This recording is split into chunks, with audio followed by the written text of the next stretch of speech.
Hi everyone, Nubkeks here and welcome back to another tier list video. We're continuing our examination of the different roles in Heroes of the Storm and how well designed I think those heroes are. Again, to reiterate, as I do at the start of each of these videos that we're doing this week, this isn't about which heroes are like the strongest right now in this patch or the best picks for a Storm League or anything like that. This is about which heroes are the most fun, the most versatile, which bring the most to the game.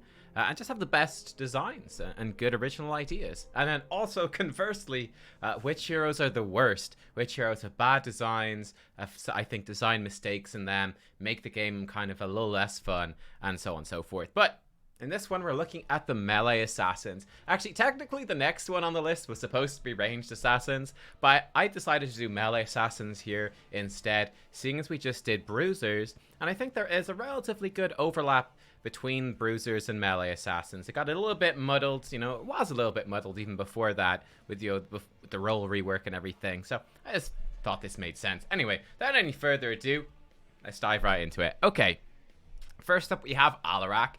And for me, well, A is for Alaric, and I think Alaric is definitely an A tier hero. I think there's a lot of stuff that Alaric does really well and a couple of things that drag him down a little bit. So what does he do well? Well, I actually think that his basic kit has a lot of interesting mechanics built in. I like Discord Strike. I think it's got a really unique shape to it, and it's got a really unique gameplay. I think that Alaric captures the feeling of being this melee mage really well, and that's a very difficult thing to do in the game. There's really no other hero that really has that same particular feeling of being a spellcaster while also being a melee hero. I think that's awesome. They captured it really well. But he still feels like a melee hero with his arm blades and everything like that, the Protoss things, which I think is cool. I really love telekinesis. I think it's such a simple idea, but it works so well. You can pull heroes towards you. You, of course, have the classic Alaric combo, pull them in to hit them with the Discord Strike. Awesome stuff. But you can also knock enemy heroes away. You know, to disengage, to peel for a teammate. You can knock them into a negative effect, like pull them into an immortal stun, or pull them into a mosh pit or something like that. You can knock them sideways. You can move yourself. You can push yourself into the enemy team to be more aggressive. You can pull yourself out to escape and escape ganks. It's such a simple idea, but there's so much that you can do with that ability, and that's what I really like. I'll talk about Kerrigan when we get to her.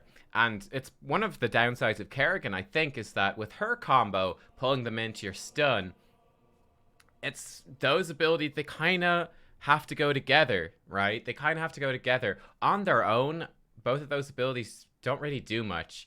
They're really kind of designed to be used together and almost designed to only ever be used together. They're so underwhelming when they're used separately. That's not the case, though, with Discord Strike, and it's not the case with telekinesis. They both have a lot of use outside of that. I also love about Alaric, I like his two heroics. I think they both have very distinctive uses, but they do have particular uses. I love Counter-Strike in particular. I think it's got, again, a really cool ability shape, which you can use for damage, but again, it's more of that melee focus. It's wide in melee, and then it gets it shrinks into, you know, tapers to a point as it goes out to range. So there's quite a lot of counterplay to using that, to dodging the damaging ability of it. But you can, with skill, use that on Alaric to secure some extra damage or secure a kill, which I think is cool. I actually really like Deadly Charge as well. Again, there's counterplay to stopping him, interrupting him, but and punishing him when he does dive in. But again, it's got that, it's a really iconic ability for diving in. I think that's awesome. I also, you know, I feel like one of the downsides of Alaric, to touch on the negatives, I think sadism is a cool idea. I think it's very cool. I think one of the downsides, though, of Alaric, and the reason I put him in A tier, not an S tier here, is that he feels a bit too much like a win more hero. And I think being a little bit of a win more hero is good, but I think Alaric goes a bit too far, where if you're winning the game, you can build up so much extra sadism, so much extra damage from stacking your base sadism quest on top of multiple talents, which can also increase his sadism. And you can get to a point where it just feels awful to play against that Alaric, and it's not fun. But then on the flip side, in a game where it's a more even game and Alaric dies and loses all that bonus sadism, he literally just loses it all in one go. So for me, it's a bit too binary in terms of the balance with sadism on Alaric. I feel like the amount of sadism he can get is too large, and the fact that he loses it all in one go compared to the amount that you can possibly get is again too much. So it kind of leads to these large swings in Alaric's power, and it's especially annoying and frustrating to play against an Alaric. You know, let's say your team is a bad early game. That can feel really demoralizing when you're going up against this Alaric with loads of sadism, and I think that's bad. So that's the reason definitely that pulls him down and stops him reaching in the S tier for me, despite the fact that the rest of his kit is so cool. And he also has got some interesting talent builds. You know, he had the E build, the lightning build, more of a Q build. You got some talents that can build into his basic attacks. Kind of, again, that very different playstyle depending on heroics. And his level 20 talents are really interesting with that real sort of kiss curse type effect where you get a big benefit to it, but then there's a big downside. So, for example, you can teleport forwards, awesome, like Bolts of the Storm, but if you don't hit heroes with your abilities, you lose all your health, right? That's how it works, I think. So, stuff like that is really interesting and different. I think it's cool. But yeah, the sadism thing and some of the balance problems that Alaric has had around sadism and abilities that affect that in particular makes him an A tier hero. Next up, we have the Butcher, who could arguably be in T and further down the list, but we're putting him as a B, the Butcher. And I'm not putting him at a B tier though. I'm actually putting Butcher as an S tier hero. Believe it or not, I actually think the Butcher is an S tier hero. I really do. The Butcher has a simple idea, but I think he achieves that idea so incredibly well. He's just a big hulking demon with a big old axe who just wants to kill everything and take their meat and eat their meat and get stronger. And that's what he does. And everything about his kit just builds into that idea in a really cohesive way, which I think is awesome. You know, so, you know, his charge is really telegraphed. I love that. He's got a ton of counterplay as well. You see the Butcher charging in, you get a big warning, a big brand over you, and you see the dude running at you, and oh lord, he coming. You know he's coming. You know the Butcher's coming for you. And then he gets in. What's he gonna do when he gets in? He's just gonna keep smacking you with his big old cleaver to try kill you and try take your meat. Awesome, great. It's so simple, but it's so effective. And I love that he's got the strength. He's got really good engage, and he does tons of damage. He's really good at charging in on top of you. You can't stop him. He gets unstoppable. And then he's really good at smacking you with his cleaver. But it's kind of what he does is it's so simple-minded in a way. It's so straightforward that you can play around it, and you know if you counter what he's doing, if you punish that engage, that you can like shut him down. I think that's awesome. But it's like, it's got that really strong sense of counterplay and also making plays for the Butcher himself. I also think that he's got one of the most interesting baseline quests in the game. The collecting meat quest, I think, is really good. Compared to Alaric with sadism, where I think sadism actually has a lot of problems, I think the Butcher's quest works really well, where you're just slowly gathering up that meat over the course of the game. And yes, if you start winning, it's a bit of a win more quest. You finish your quest faster. But it's, you know, it's not overly game defining. It's not overly punitive unless like you're absolutely stomping. But like compared to Alaric, it doesn't snowball as hard as Alaric's quest can do. But it still has a noticeable effect on the game. And if you do start dying, you do start losing it, it has an effect on the Butcher. You feel bad. You start falling behind on your quest, but it's not a total reset. It's just a slowing down. And even when he does finish his quest, there's still plenty of counterplay you can do, because he's still the same, going to charge in and smack you. You can still CC him after he charges in. You can still peel for your teammate when that happens. I think that's good. I also like both of his heroics. I think they're, again, both very iconic. They're both very powerful. Both have an impact. Furnace Blast being taken less often, but again, it fits really well with the just charging in and bam, you explode for big damage. It's cool. It fits. It's great. Or then Lamb to the Slaughter, chaining somebody up. And again, the idea is, yes, I've got him chained in. Great. Can chop him up and eat him. Fantastic. So, yeah, I'm a big fan of the Butcher. I think he's great. It's just, you know, a simple idea just done so well. And, yeah, it's fantastic. Next up, we've got Gaslow. And unfortunately for Gaslow, I'm going to be putting Gaslow in the D tier. Sorry to Gaslow fans. The problem that I have with Gaslow, well, I've got a few problems with Gaslow. One of the biggest problems I have, and I think this is we've looked at tanks and bruisers and now Gaslow, and we saw this problem maybe a little bit with Malthael, with kind of going, what's the point of Malthael's E ability after the rework? It got a little bit wonky. But Gaslow has a big problem, which is that one of his basic abilities, the laser beam that he can charge up, is really, really bad. It's terrible. It's almost unusable. In fact, for that to be a good ability, you have to really take the level 7 talent Hyper Focus Coils, which reduces the mana cost and makes it charge faster. With that talent, you have to take that talent. You're forced to take that talent if you want his W, his Charge Up Laser, the Laser Beam, to feel like an actual normal ability.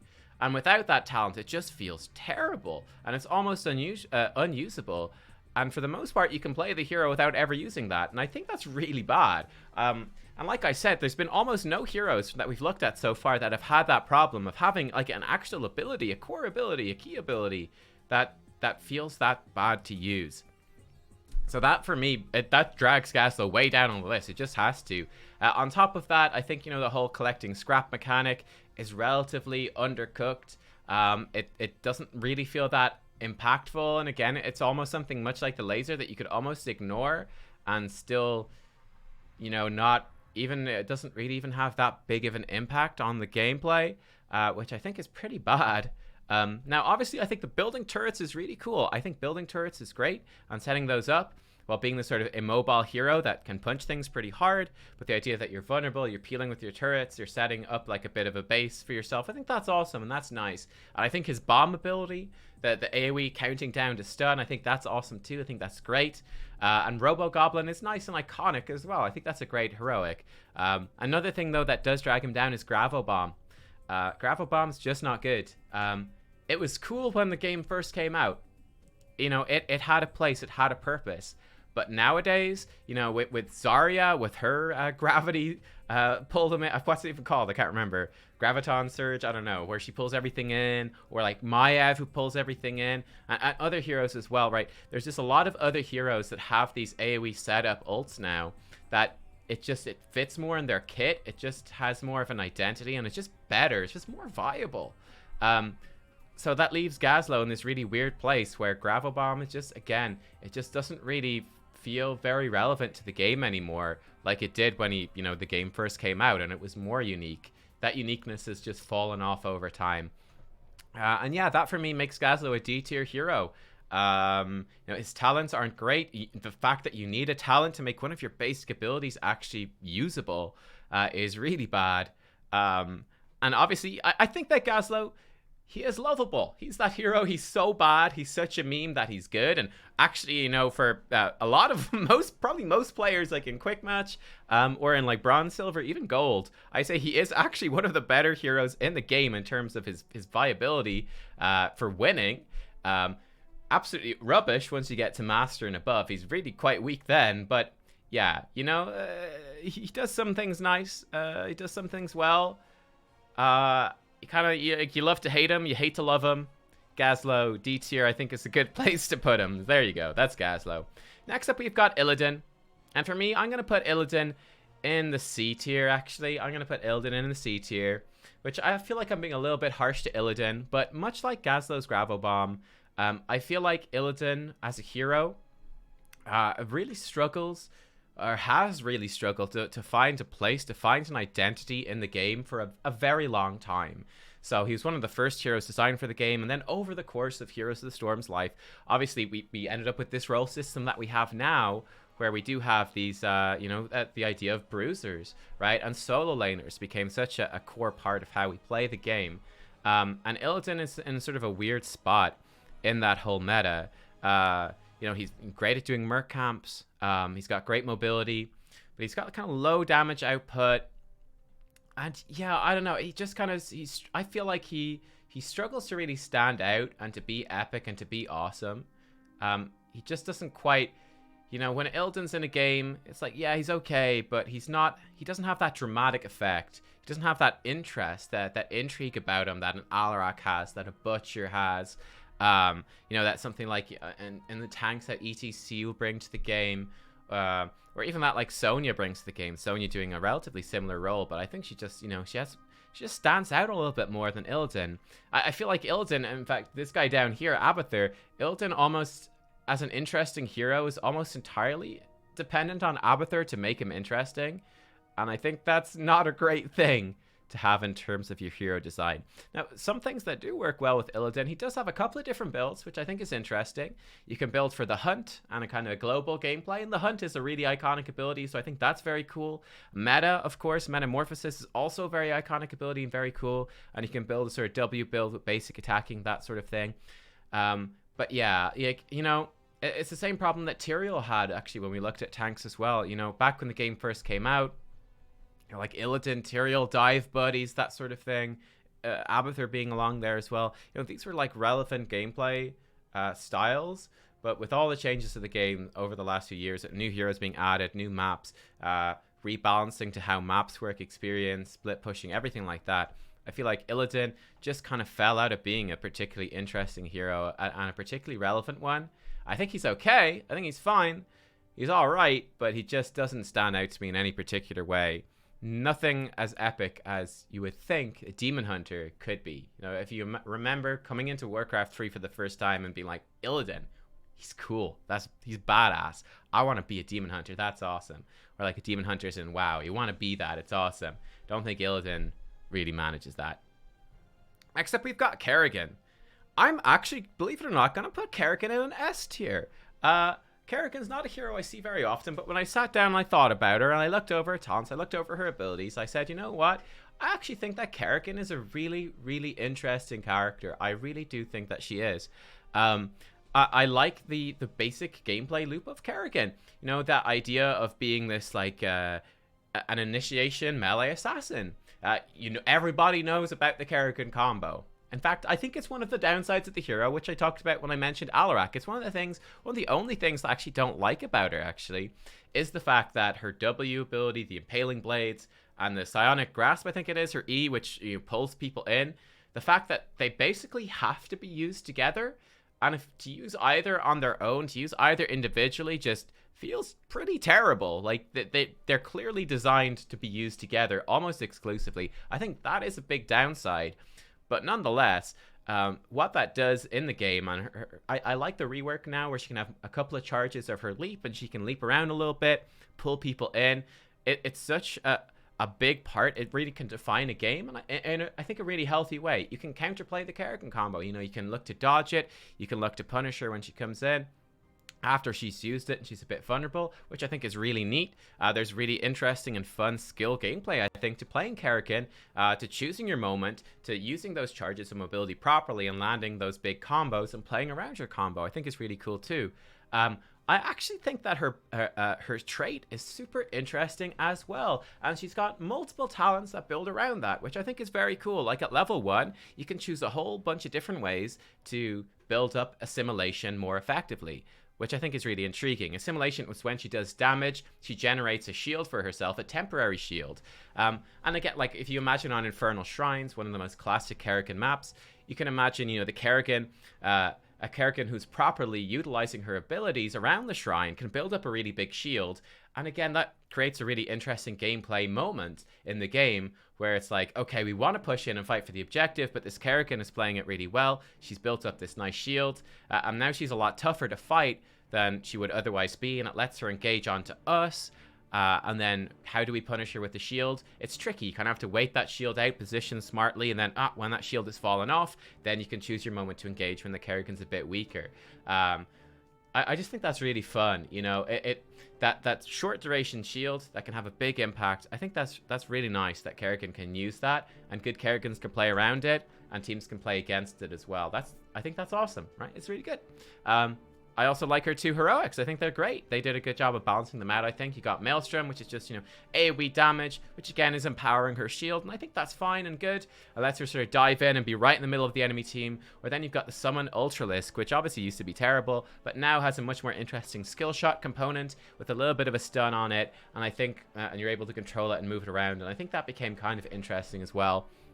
So yeah, for me, Kerrigan is one of those successful reworks to the game where I feel like they added a lot of interesting stuff to a character that was already kind of interesting to begin with.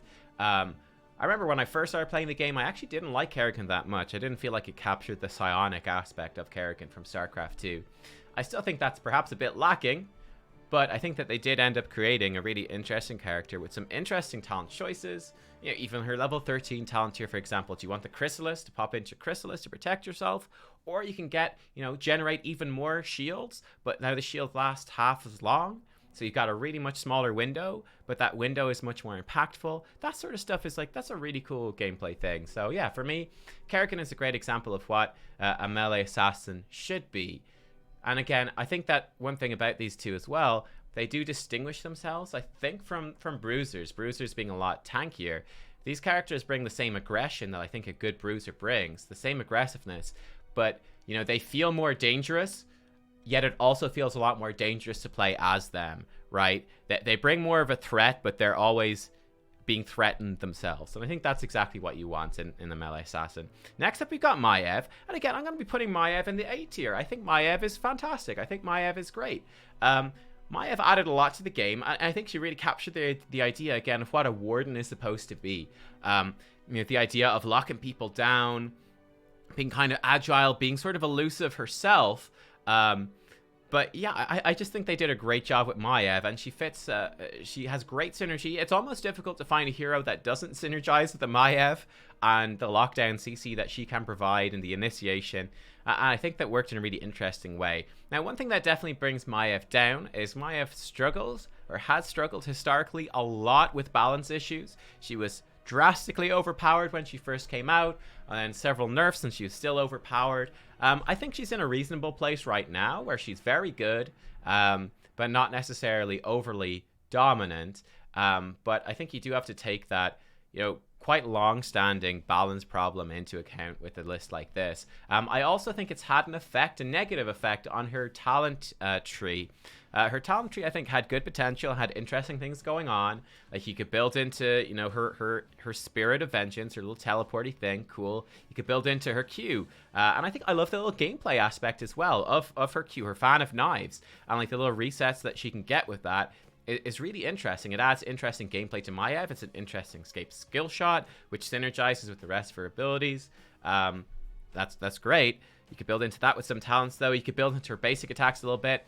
Now, I feel like, you know, a lot of those talents, with the nerfs that they had to put onto Maiev, a lot of those talents really kind of struggle to find an identity. And I don't feel like playing as Maiev, you feel like your talents have that large of an impact, really. So I think that's definitely a downside for the character. It's definitely a downside. Yeah,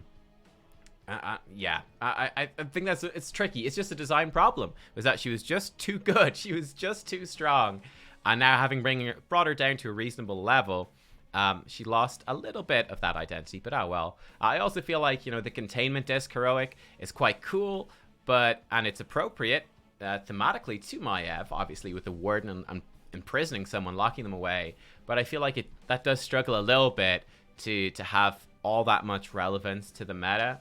It doesn't feel particularly impactful, I would say, compared to the Warden's Cage and how iconic and how big of a deal that is to the games that you play in. But yeah, I actually really enjoy Maiev. I think she's one of the most fun heroes to play with, most fun heroes to play as, and she's even kind of fun to play against and to work around that. So I think that she does a really good job. And as well, you know, she's more of that she's more of that team fighting assassin, which I think is interesting and cool as well. You know, she's not one that you kind of, she doesn't, you know, some of these guys, a lot of these can function relatively well as solo laners, and Maiev can fill in that role, but she doesn't really excel in that role. She doesn't really thrive in it. I think that's appropriate as well. That's something I like with melee assassins, when they like to engage with the teams. Like, they are assassins, they're not bruisers. I like that idea that they are more focused on being in the brawl, being in the middle of the team and looking for those kills, looking for those enemy heroes and trying to pick them off. That's an important part for me about being an assassin as opposed to more of a split-pushing bruiser. Okay, next up then, well, I guess a hero that kind of is, ironically, the hero with probably the lowest health pool in the game, right? But ironically plays more like a bruiser than an assassin in a lot of ways, but it's Murky. I'm putting Murky in the S tier. I think Murky is fantastic hero design. He is so cool. You know, Yeah, I think Murky's great. What's not to love about Murky? One of the most iconic heroes in the game. I think when you take like some of the other really iconic and really unique heroes in HOTS, like you look at, let's say, Abathur, or you look at, what's another example? Cho'Gall, for example. I think those heroes have definitely struggled with a ton of balance problems. They definitely have struggled with talent builds and how they fit into the game in a way that isn't kind of annoying. I think one thing that's amazing with Murky is, despite the fact that he is annoying by nature, and he is so unique, that apart from one, I think there was one patch, I'm pretty sure I remember one patch where he's super OP, but apart from that, Murky never feels annoying. I don't know, Murky just always feels fair, and you kind of like, Murky, he's just doing Murky things. And despite being so unique, he just kind of seamlessly fits into the game, which I think is really cool. But yeah, I love the idea. They captured the idea of being a Murloc and kind of just being this really weird hero that's off just doing what he kind of wants to do. He just dies all the time, but respawns from his egg. And I like the idea as well of, you know, this hero that starts off kind of weak, but kind of gets better as the game goes on. You know, as that shorter death timer becomes more and more relevant. I think that's really cool. I think the pufferfish is obviously really interesting. I think his bribe talent is really interesting as well. And sort of the gameplay that it creates around that. And he fits naturally into the game. You know, it's a very different play style. But whereas, you know, Cho'Gall struggle to be particularly viable and have, like, you know, an over-reliance on Ana to make them viable, you know, or whereas Abathur obviously is absolutely massive problems in terms of balancing him for a particularly high-level play, of being particularly just too oppressive, being too good for a very long time, and a lot of issues with Abathur. I think Murky kind of manages to, yeah, he just slides right in there as being, okay, so he's going to do like weird split pushing stuff, and it's a very different way for us to play the game. You know, the Murky's going to be really bad at team fighting early on, but he's going to be off doing Murky things, blowing up minion waves with pufferfish, stealing camps, you know, dying behind forts because, well, he's a crazy little Murloc. But it's just kind of, it works. It just works, I think, and that's awesome. I think he also has got two cool and viable heroics. Obviously, I think March is a bit better these days than Octograb, but Octograb was really good for quite a long time. And yeah, I think he's just funny. He's just hilarious. And he's got some interesting talent builds, you know, like a slime build. You can build more into the pufferfish. And then some fun level 20 choices as well, where he can become very dominant, very dangerous. So yeah, I like him. You know, it's such a fun idea, and it works really well. Next up, we've got Kyra. I'm going to be putting Kyra in the A tier. I think that Kyra is close to having the potential to perhaps moving into the S tier, maybe after like some balance passes on her and tweaking her around a little bit. I think that Kyra is super fun to play as. Again, one thing that's very important to me when I rank these heroes is that, you know, they have an identity, and that identity is reflected in an interesting and cohesive way, like through their gameplay. I think with Kyra, the idea is that she's a bounty hunter with a chainsaw whip sword. Okay, that seems really specific and weird. How do you design a hero around that? But they actually managed to do it really well. So I really like her Q ability. I think it's one of the most interesting. It's very simple but very interesting, where she shoots her chainsaw sword out in front of her as a skill shot that does damage. The cool thing about it is that it hits more like near where it shoots out from. So again, the idea is that as the chainsword shoots out, that heroes that are like near the front are getting hit by all of those chainsaw bits. So they're taking more damage and more hits, whereas heroes that are at the very end, it's like the tip will just about flick out and get them, you know, just the tip. So that will only hit them once. It only takes once, guys. Be careful. Mind yourselves. Okay, back on track. Sorry, I got distracted there.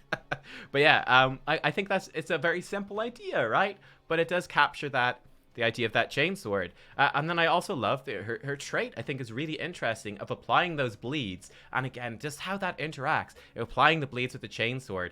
And then how the bleeds tie into her W ability as well. The Blood Rage, I think it's called. Where, I'm really bad at ability names. But, you know, where she can pop her W, and it will give her a bunch of healing, a bunch of survivability, depending on how many people she's got bleeds, how many bleeds she's got out on enemies, and particularly enemy heroes. So that's awesome. And again, it synergizes. Or then her E ability, the Revolving Sweep, where she can latch onto somebody and spin around them.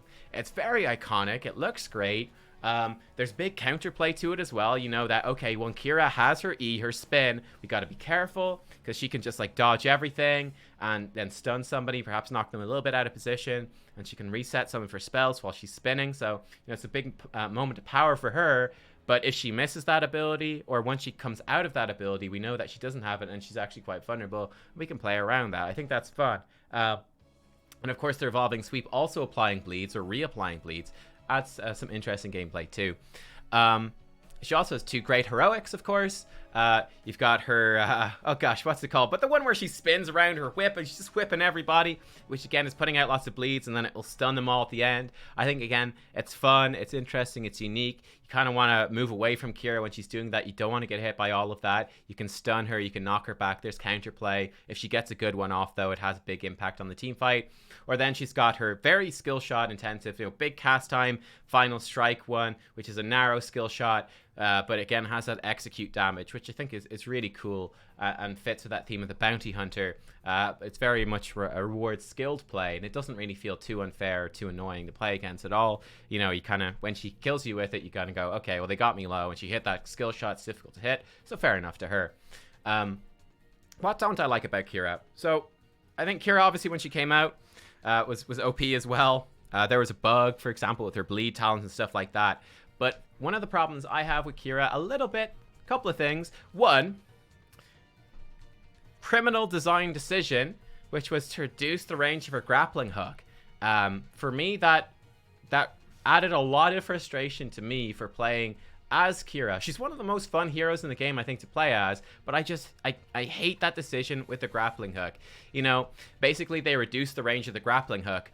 And the reason I find that design decision so frustrating is because you have that muscle memory of how long that grappling hook is, and now that muscle memory has been invalidated, and it feels terrible because it's such a big cooldown, and it's so important to how you play here that when you fire that grappling hook out, and in the original patch, or a couple of patches with Kyra, that would have hit no problem, but now it's just a little bit short, just that one tile too short, but suddenly you're left high and dry and you're totally screwed. I think it's a really bad change to make because, again, it's such a binary ability. Either you hit that hook and you move really far, or if that hook is just a little bit short, you do absolutely nothing, and you've just stood there like an idiot with that cast animation, and now you're out of position. It feels really bad. I think, for example, like if you compare it to like Genji and Genji's dash, so obviously with Genji's dash, they reduce the length of the dash. But let's say you're using it for mobility, that's not so bad. It's like, yeah, you don't move as far as you want to move or you used to move, and that feels a little bit bad, but at least it brought you like 90% of the way there. So it feels a little bit bad, but at least you got 90% of the old value out of it. Whereas with the grappling hook, if you're just a little bit short and you just missed because of that muscle memory, you haven't moved 90% of the way. No, you haven't moved at all. So you get 0% of the value, and I think that's really annoying. It's just, I feel like it's one of those things that you don't want to change.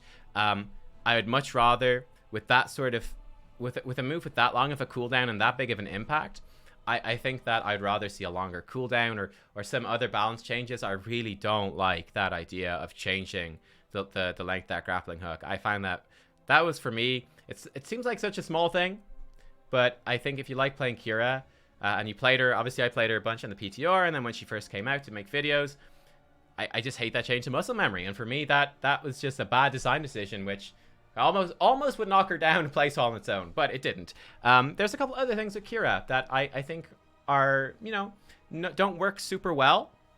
So one is her talents. She has some interesting talent builds. So you got the idea of a bleed-based talent build. That's pretty cool. Okay, great. You've got like a chainsaw-based talents and lots of things like that. And they're pretty cool as well. You've got talents that build around her revolving sweep. And again, I like all those things. One of the things I have a bit of a problem with, there's some of her basic attack talents. I already praised how her bleed, her stacking of bleeds with her abilities, it works through her kit in such a good way. And I also love her talents, generally speaking, that do more damage or are more effective against heroes at low health. It fits that bounty hunter theme. But her basic attack build has a couple of problems, I think. Number one is she's not really the sort of hero that can sort of stand in and keep basic attacking consistently. So having that basic attack build feels a little bit weird. And then I don't like the idea They try to get that bounty hunter sense, that feel to her of having these basic attack talents where hitting the same hero, you know, multiple times in a row will stack up more damage. You're going to hit them harder and harder. But what frustrates me about that, and I think it's not a good design build for her, is that it doesn't synergize at all with all those bleeds that you're applying. It just doesn't match with it. You know, compared to, they could have had it, for example, that basic attacks against heroes do bonus damage based off how many bleeds they have. Okay, so then you feel okay. You're like, I stacked up a bunch of bleeds on this character from hitting them a few times. Okay, great. It's really intuitive now that I keep hitting them and I'm making them bleed more. I'm like exacerbating the wound. Okay, great. I get it. It makes sense, and I can switch on to other targets. Whereas I feel like it's very counterintuitive. It's a counterproductive design where it's like, so much of my stuff I want to apply bleeds. You know, I'll heal more if I've got more bleeds on more people. But then I also just want to keep hitting the same person. And it counteracts that bleed design. So I didn't like that about her either. But like I said, I think, you know, with some tweaks, she could be interesting. Well, she's already, I think, a great hero. She's really good. She's great. A couple of final things on Kyra. I don't like her level 16 talent tier. I think that's a really boring one compared to the level like 1, 4, and 7, which have a lot of interesting choices. Level 16 is all the revolving sweep talents, which give really mild defensive benefits. It's very underwhelming as a talent tier. And then I also feel like she's maybe a little bit too overly reliant on her E ability, her evolving sweep, and her grappling hook, which have very long cooldowns to be viable. So I think that does present something of an issue for Kyra, where as you go into the games, it's like, you know, in a team fight, missing one single revolving sweep, it just, you know, that can just almost single-handedly lose a team fight, and that feels really bad. Whereas I don't think most other heroes have that problem. It's like, okay, Maiev, if I don't land a good tether on people, it's definitely bad, and it feels bad, but it doesn't feel like that single-handedly lost the team fight. I can still be very viable and do a lot of useful things with that. It's not the end of the world, whereas Kyra missing her E ability is so insanely punishing to her that, you know, instead of getting good positioning, escaping the enemy team, and coming back in with a fresh set of abilities, instead, if you miss that E that you're expecting to hit, you could just straight up die from that, and that feels kind of bad, I think. So there you go. Right, enough talking about Kyra. Let's finish off. We got 3 more to go here. Next, we got Samuro. I'm going to be pretty harsh here. I'm putting Samuro in the D tier. He just got reworked, and I'm going to be honest with you guys, I'm not a massive fan. For me, Samuro, I think, again, when we look at the theme of the hero, I think with Samuro, they achieved the theme of being kind of like elusive and a little bit of a trickster. I think like the Monkey King Samuro skin fits him really well, and that sort of idea. But for me, I really feel that they missed the ball in terms of a Blade Master. Like, if I came to a game and someone told me, okay, this is the Blade Master hero, kind of like, it's called Samuro, it almost sounds like samurai. I'd be like, okay, cool. This hero is going to be all about like skill with a sword, and they're going to have these cool moves and everything like that. And I really don't feel like Samuro captures that fantasy, like, at all. I think he feels really clunky, really clumsy.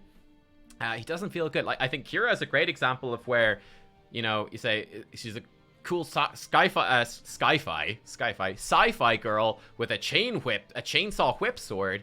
You're like, she feels like you're playing a cool sci-fi girl with a chainsaw whip sword. They get that fantasy. Samuro, Blade Master, don't really get that at all, I'm gonna be honest. Like, I feel like a lot of his abilities his basic attack actually feels quite clunky. It doesn't feel great. The critical strike mechanic and resetting the crits with your W ability, I think also doesn't feel great.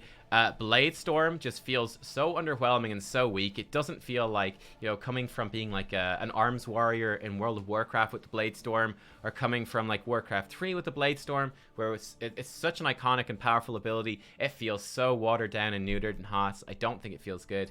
Samuro also really struggled for a very long time with the whole image build, like the mirror images, and basically being a hero that's really terrible at team fighting, but it's all about playing the map and playing the macro style, which, let's be realistic, was something that was only particularly used well by a small handful of people. Like, I literally remember, you guys, it was a big controversy. Like, I did my placement games literally this season, and we had like a Grandmaster Samuro player playing Samuro. This was before his most recent rework, and we had other players that were also being placed into Master, literally flaming and shit-talking the Samuro for playing Samuro the way he's supposed to. Like, that's how, you know, that really for me shows a big design problem, where it's like the way this hero is supposed to be played is so niche and apparently so unintuitive, I guess. I don't know. It's more criticism, I would say, of the rank system. But anyway, let's see. That's a whole other topic. But yeah, it's clearly not very intuitive. And yeah, it just, he's struggled with a lot of design decisions for a long time. But I'm just, yeah, I'm going to be honest. I'm just not a fan of Samuro. Yeah, he's just underwhelming. I think they could have done more interesting stuff with him. And yeah, no, I just don't think he's very good, I'm afraid. That being said, there is a hero that I think is worse than Samuro. I think this might be the first hero I'm going to put into the F tier, but that hero is Valeera. Wow, what a terrible hero. What a terrible hero. One of the worst heroes ever designed for the game. Like, she is, in my opinion, absolutely awful. Design-wise, she's just terrible. Valeera obviously has had a couple of reworks over her time to try to make her a little bit more interesting and fun, but she's just a complete mess. She's a complete mess. Let me give you one example. If we look at if you look at her basic abilities, you've got this idea of building combo points. Well, that's cool. Like, I played a rogue in WoW on a couple of raid tiers and had an absolute blast. I love the rogue spec in WoW, which is what she's based off of. Well, she doesn't capture that fantasy at all, really. It feels terrible.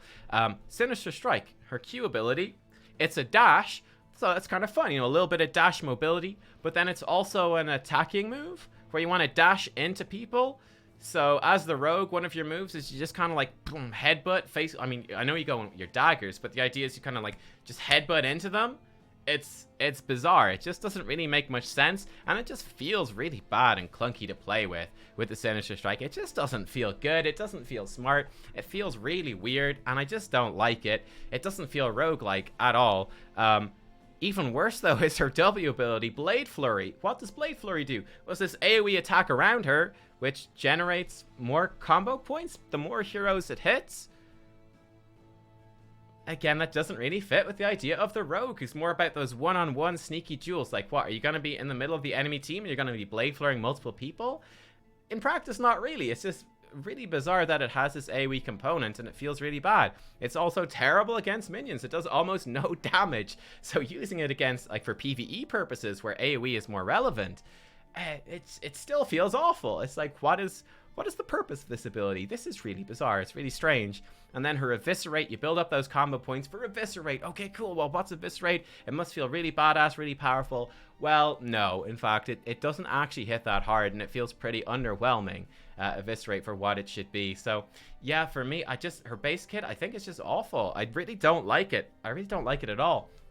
I think her stealth abilities are also really bad. You've got Ambush, which again feels really underwhelming. I felt like Ambush had a purpose, I think, more so with the Ambush build, which enhances its damage when you hit an isolated target. So when someone's alone, they take more damage. I thought that's cool thematically, but it's not like part of her core identity at all. You've got Cheap Shot, which is a stun. I think that's okay. That's fine. But it's got a blind tacked onto it now because the stun was too annoying. You got Garrote, however you say it, which is a silence effect, which again is just frustrating and annoying to play against. Yeah, and in practice, I think the idea is supposed to be that, okay, you go into stealth as Valeera and you can choose, one of these different openers and suit your opener to the fight. But it never really feels that good or that impactful. I don't know. For me, I honestly feel like the game would be better off without Valeera in it. She's just a real mess of a hero. I think she's just a real mess of a hero. Her ults are fine. I think Smoke Bomb is cool. I think Cloak of Shadows is... It's functional. It's boring, but it's functional. It has a purpose. It'd be something better as like a level 13 or 16 talent, in my opinion. Or maybe a level 20 talent, an additional thing. I think it would be nice like that. But yeah, like, she just doesn't capture the rogue fantasy for me. Like, capturing the rogue fantasy from WoW, like going with an assassination rogue, which is what I suppose she's supposed to be more about, that... But it's more about assassination. It's more about picking like a target and like hunting them down, waiting for your moment and striking at someone who's vulnerable, using poisons. Like, she's got some cool talents at poisons, the crippling poison and yada yada. But again, they're very optional. They're just not part of her basic kit, which I think it's just meh. It's underwhelming. It's about poisons, it's about bleeds, and picking like off an individual target and kind of outplaying them with sort of interesting skill mechanics. You know, interesting skill mechanic isn't, you know, point and click, cheap shot onto them, and then like headbutt them 3 times with a sinister strike and spin your blades around you like an idiot. No, it's just dumb. Sorry, Valeera, but you're terrible. You really suck. Get out of here. All right, then finally, our last hero here is Zeratul. And for me, I'm putting Zeratul in the S tier. I think Zeratul achieves... he manages to be, I think, the best stealth hero in the game. I think pretty much without question. In fact, I'm saying it now. 0 question. Zeratul is the best designed stealth hero in the game. Really iconic feel to him. Again, capturing that Dark Templar vibe, which was so... It's such a core concept for the Protoss through StarCraft 1, StarCraft 2. You know, these social outcasts, but you're very powerful with their blades. Tapping into, I don't know what they tap into. I'm gonna pretend. There's not even a point to be pretending I know the lore. They're just cool, all right. Social outcasts, they're badass, they're fun, all right. Using stealth and all that. I like Zeratul again because he's got multiple builds, right? And he's got multiple strengths and ways to be played, and he is a very high skill cap hero. He probably is the best example, I think, in this game of a hero that has a really good skill cap. You know, that rewards skilled players, but a hero that can also be punished, that can be played around. I think that he achieves, you know, the idea of trickery much better than Samuro does with his blinks, his mobility, the plays he can make with Void Prison.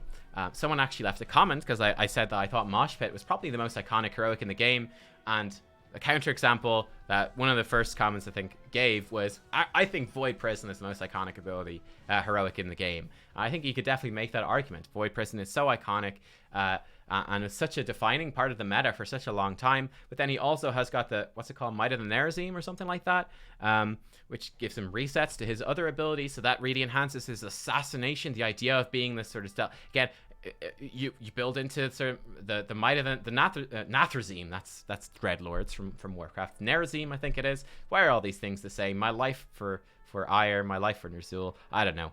But yeah, he achieves the feeling of being an assassin way better than Valeera does. He achieves the feeling of being kind of sneaky and skillful and kind of mind gaming and outplaying your opponents much better than Samuro does. And then he also has got like interesting cleave build.